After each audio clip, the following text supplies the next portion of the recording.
ஆமா, தனியா இவ்வளவு தூரம் எங்க வந்த? அதுவும் ராத்திரி நேரத்துல? உங்க பாட்டு சத்தம் கேட்டுதான் வந்தேன். ஆமா, நீங்க என்ன பார்க்க தானே வந்தீங்க? நான் ஒன்னும் ஒன்ன பார்க்க வரல. வயலுக்கு காவலுக்கு வந்தேன். தூக்கம் வர்ற மாதிரி இருந்துச்சு, அதான் பாட்டு பாடிக்கிட்டே வந்தேன். பாடிக்கிட்டு வந்திருக்கலாம், தேடிக்கிட்டு வந்திருக்கலாம். அதெல்லாம் ஒண்ணும் இல்ல.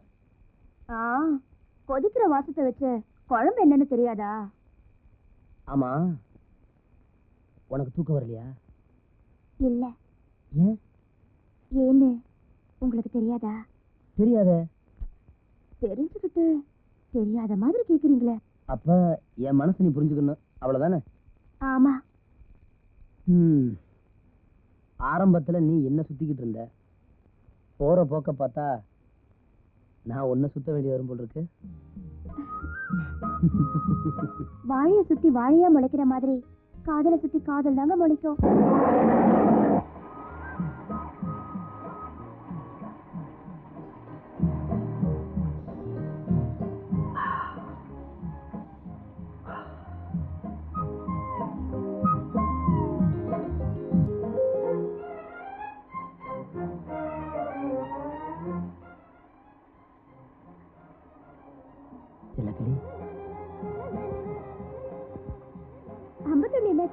அது பேஞ்சுக்கிட்டு இருக்க மழையோட போயிருச்சு.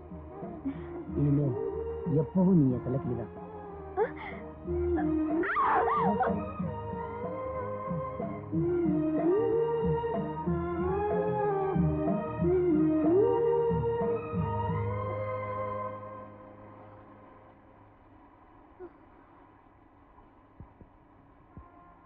எங்க மாமனால உங்க உயிருக்கு ஏதாவது ஆபத்து வந்துருமோன்னு எனக்கு பயமா இருக்கு. இந்த பாரு, நான் உன்னை காப்பாத்தணும்னு முடிவு பண்ணதுக்கு அப்புறம் என் உயிர் போற பத்தி நான் கவலைப்படல. எந்த துணிச்சலோட வீட்டை விட்டு புறப்பட்டு வந்தியோ அதே துணிச்சலோட எப்பவும் என்னோட இருக்கணும். அதை விட்டுட்டு வீணா பயந்துகிட்டு இருந்தீங்கன்னா என்ன மறந்துட வேண்டியதுதான். சரிங்க, இனிமே நான் எதுக்குமே பயப்பட மாட்டேன். வாழ்ந்தா ஒன்னாவே வாழ்வோம், இல்லைன்னா ஒன்னாவே சாவோம். காதலுக்காக சாகிறதெல்லாம் கதையில தான். என்ன பொறுத்த வரைக்கும் நாம 2 பேரும் வாழ்ந்து காட்டணும். தாயே, என்னையே மனசுல நினைச்சு நம்பி வந்த பொண்ண நான் வாழ்நாள் பூரா கண்கலங்காம வச்சு காப்பாத்தணும். அதுக்கு நீ தான் என்னைக்கும் துணையா இருக்கணும்.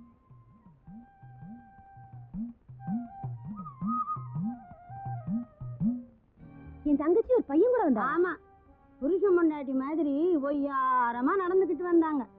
பொருத்தம்னா அது இல்ல பொருத்தம். ஆமா, நம்ம கல்யாணத்துக்கு உங்க அப்பா அம்மா சம்மதிப்பாங்களா? அவங்க என்ன சம்மதிக்கிறது?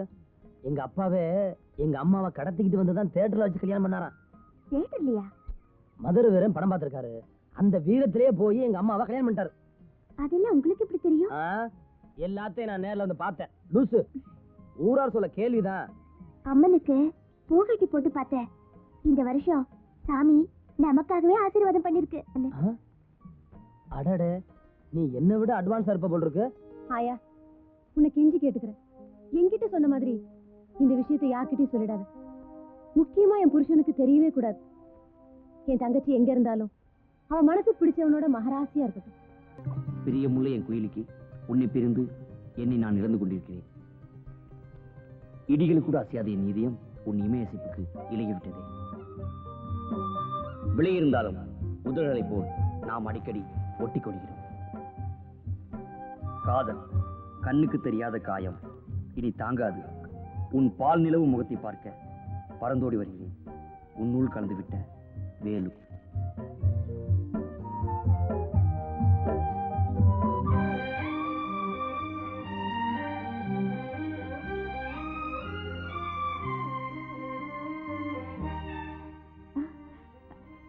வந்துட்டீங்களா?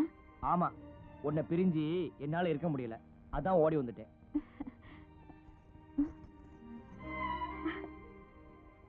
ஏண்டி, உனக்கு எப்ப பார்த்தாலும் அவர் ஞாபகம் தானா? ஆமா, என்ன எழுதிட்டு இருக்க? வந்து பரிசம் போட வெள்ளிக்கிழமை வரேன்னு இருக்காரு, அதுக்கு தான் பதில் எழுதிட்டு இருக்கேன். பரிசம் போட போற இந்த பொண்ணுக்கு பரிசா நான் ஒண்ணு தர போறேன்.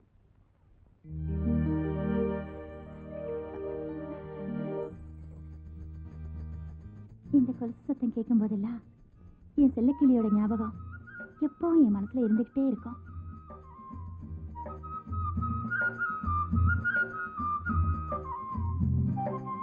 ஏண்டி அஞ்சம்மா, யாரடி அந்த பொண்ணு? அங்கேயும் இங்கேயும் துரு துருன்னு எல்லா வேலையும் எடுத்து கட்டிக்கிட்டு செய்யுது. மாணிக்கம் தம்பியோட ரயில்ல வந்தது. என்ன உறவுன்னு தெரியலையே. அதோ அந்த பொண்ணே வருது, அதை ஏன் கேட்போம்?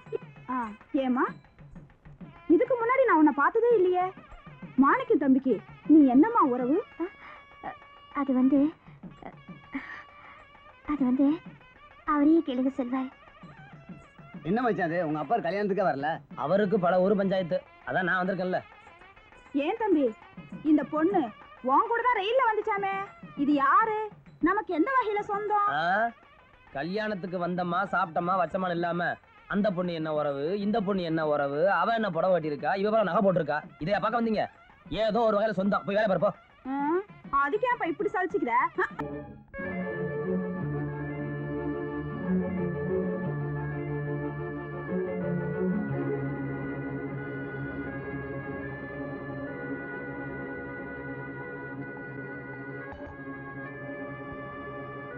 ஏக்கர் நிலம், 4 லட்சம் ரொக்கம், 60 பவுன் நகை போடுறேங்கிற உறங்காம்பட்டி இந்த சம்பந்தத்தை எப்படா விடுறது? அட அபசகுன மாதிரி தும்முறான் பாரியா. அது போட்டோம், அங்க போறவன் பாவா ராவுத்தன் தானே? ஆமாங்க. ராவுத்தரே, அடடே வாங்க மாப்ள, கார்த்திகை பிற கண்ட மாதிரி இருக்கு. எங்க வந்தீங்க? ஒண்ணு இல்ல, பையனுக்கு பொண்ணு நிச்சயதார்த்தம் பண்ண உறங்காம்பட்டி போய்கிட்டு இருக்கேன். போற வழியில உன்னை பார்த்து ஒரு லேகிய வாங்கிட்டு போலான்னு வந்தேன். அது போட்டோம், உன் வீட்டு வாசல்ல என்ன ஒரே கூட்டம்? அதை ஏன் மாப்பிள்ள கேக்குறீங்க? ஆணு மேல பிரியப்பட்ட குமரு ஒண்ண பிரிச்சு வச்சுட்டாங்க. அது விஷத்தை குடிச்சிருச்சு. அப்புறம் பூச்சி மருந்துதான், விஷத்தை முறிச்சிட்டேன். அல்லா புண்ணியத்துல பொழைச்சிக்கிச்சு. நீங்க வாங்க, லேகியம் தரேன். ஏன்பா கூட்டம் போடுறீங்க? விலைங்க வாங்க. நல்ல முத்து மாப்பிள, இந்த பொண்ணுதான்.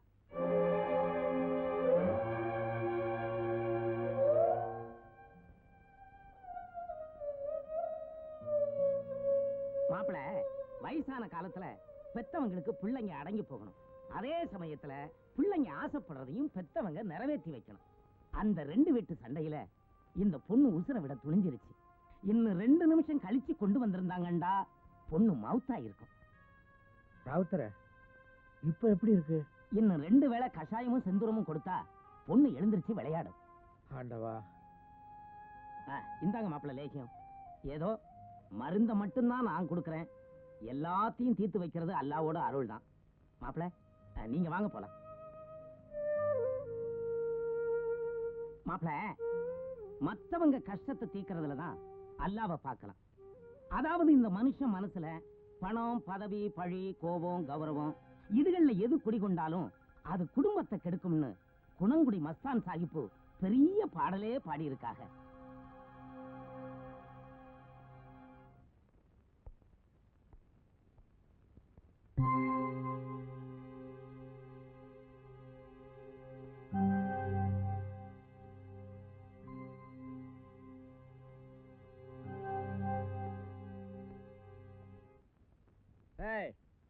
என்ன சோகமா உட்கார்ந்துருக்க?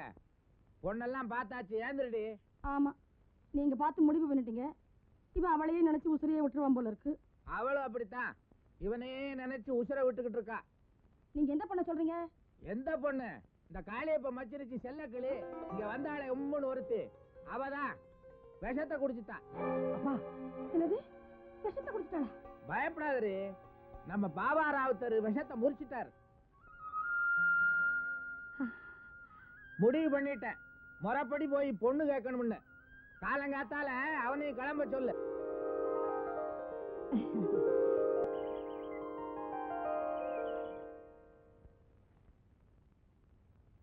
வணக்கம் காளியப்பா.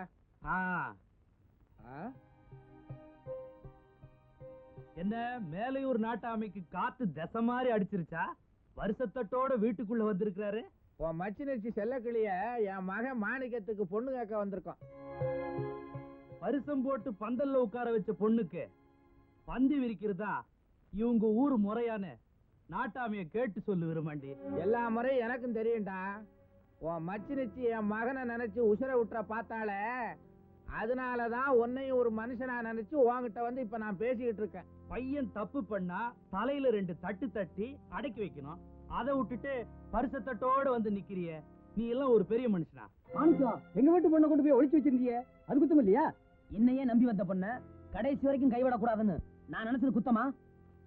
இல்ல அவளுக்கு தாலி கட்டி வாழ வைக்கும் நினைச்சது குத்தமா? அதெல்லாம் இல்லடா, அந்த பொண்ணுக்கு இவன் மாமனா வந்து வாச்சானே, அதுதான் குத்தம். ஆணு என்னண்டா பொண்ணு மேல பிரியப்படுது, பொண்ணு என்னண்டா ஆணு மேல பிரியப்படுது. அதுக்கும் இஷ்டம், அவருக்கும் இஷ்டம். அவங்களுக்கு நிக்கா பண்றதுல உங்களுக்கு என்ன கஷ்டம்? வாயில வந்ததை சொல்லிவிட்டு நீங்க போயிடுவீங்க பச்சளை பறிக்கிறதுக்கு. மாப்பிள, நீங்க என்ன சொல்றீங்க? அடாவடித்தனம் பண்ண உங்க பையன் எங்க ஊர் பஞ்சாயத்துக்கு 5000 ரூபாய் அபராதம் கட்டணும். அவனுக்கு எல்லா விதத்திலயும் ஒத்தாசையா இருந்தீங்களே நீங்க, என் காலில் விழுந்து மன்னிப்பு கேட்கணும். யாரு கால யாரு விழுகிறது? உன் யோகியது எனக்கு தெரியாதா? கோயில் சொத்தை கொள்ளையடிச்சது யாரு? கணக்கு கட்ட கோயில் ஆபீசர் கொலை செஞ்சது யாரு? எல்லாமே நீந்தாயா? காளியப்பா, நீ செஞ்ச தப்பை எல்லாம் செல்லக்கிளி தெரிஞ்சுட்டானதான் அவ வாழ்க்கையை பழியாக்க பாக்குற. ஏய், நீ என்னதான் கத்தி சத்தம் போட்டாலும் இந்த ஊருக்குள்ள ஒரு பய உனக்காக வரமாட்டான். ஒழுங்கு மரியாதையா உங்க அப்பனை கூட்டிட்டு ஊரு போய் சேரு. அம்மன் காப்பவுத்த அடுத்த நிமிஷம் செல்லக்கிளி கழுத்துல நான் தாலியை கட்டுறேன். அதே காப்பவுத்த அடுத்த நிமிஷம் அவ கழுத்துல நான் தாலி கட்டணும் இல்லையா? பார், முடியுமாடா? முடிச்சு காட்டுறேன். இதனால ஊர்ல உள்ளவங்களுக்கு சொல்லிக்கிறது என்னன்னா, இன்னைக்கு நடக்க போற காளியம்மன் கோயில் திருவிழாவில கன்னி பொண்ணுங்க எல்லாரும் மாவிளக்கு போட வரும்படி கேட்டுக்கொள்ளப்படுகிறது.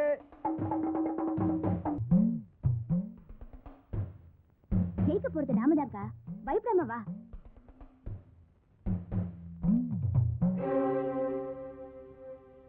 அடாடாடாடாடா, மஞ்ச புடவையில மச்சனிச்சு தூள் கிளப்புறா.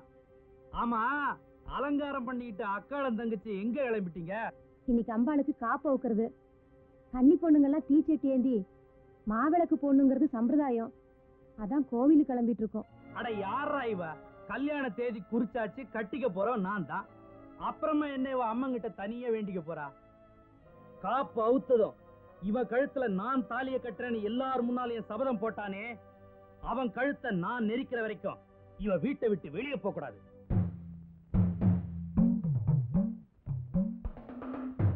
என்னங்க இது? செல்லக்கிளிய வெளியே போக கூடாது அது இதுன்னு சொன்னீங்க, இப்ப கோயிலுக்கு அனுப்புறீங்க? நான் கண்ணு அசைச்சாலே அதுக்கு ஒரு காரணம் இருக்கும். திருவிழா முடிஞ்சதும் அதே இடத்துல கல்யாணத்தை முடிச்சிருவோம். அதாங்க சரி. அது சரி இது சரின்னு அலட்சியமா இருந்துடக்கூடாது. அந்த பையன் அங்க வருவான். அதுக்கு நாங்க என்னங்க செய்யணும்? 2 இளநீ சீவி வழுக்கியோடு கொடு. போயங். கருவாழக்கரை நெல்லித்தோப்புல இருந்து கண்டனூர் கம்மாங்கரை வரைக்கும் நம்ம ஆளுங்க கம்பும் கையுமா நிக்கணும். தெரியுதா? திருமங்கலம் ரயில் அடியில இருந்து நம்ம ஊர் எல்லை வரைக்கும் எல்லாரும் வீச்சருவாளோட நிக்கணும். அதையும் மீறி அந்த பையன் இந்த ஊருக்குள்ள காலடி எடுத்து வச்சா அவன் மேல உழற முதல் வெட்டு ஏன் வெட்டா இருக்கும். மாணிக்கம், அன்னைக்கு அந்த காளியப்பன் காலில் விழுந்து மன்னிப்பு கேட்க சொன்னான்ல, இப்ப திருவிழா ஆரம்பிச்சாச்சு. காப்பாவுத்த மறு நிமிஷமே செல்லக்கிளி கழுத்துல நீ தாலி கட்டணும். இதனால எத்தனை தலை விழுந்தாலும் பரவாயில்லை. வாய மூடுறி. வந்தா அவளோட வா, இல்லைன்னா திரும்பி வராத போ. அப்பா சொல்லிட்டீங்கல்ல, செஞ்சு காட்டேன். புறப்படு.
போனா கண்ணகி இந்த குயிலையும் ஒத்த கொலுசோட தான் போக போறா. என்ன மாதிரி பொண்ணுங்களோட கண்ணீர் என்னைக்காவது உன்னை எரிக்கத்தான் போகுது.